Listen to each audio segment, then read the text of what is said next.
Hello viewers, আজকে আরেকটি food blog নিয়ে আপনাদের সামনে এসেছি। আমরা আজকে মূলত নারায়ণহাট কলেজের অপোজিটে সেলিম ভাইয়ের দোকানে যাব। আপনারা দেখতে পাচ্ছেন সেলিম ভাইয়ের দোকান।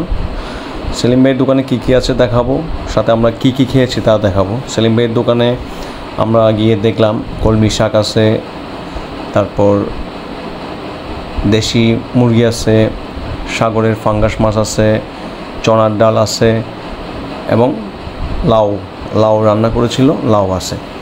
তো যথারীতি আমরা টেবিলে বসলাম।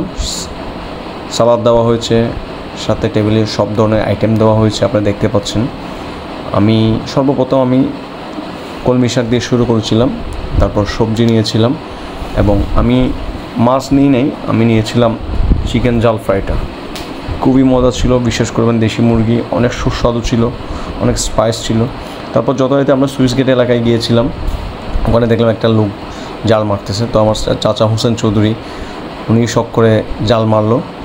ওনার জালে 2-3টা চিংড়ি মাছ, মাঝারি সাইজের চিংড়ি মাছ এসেছিল।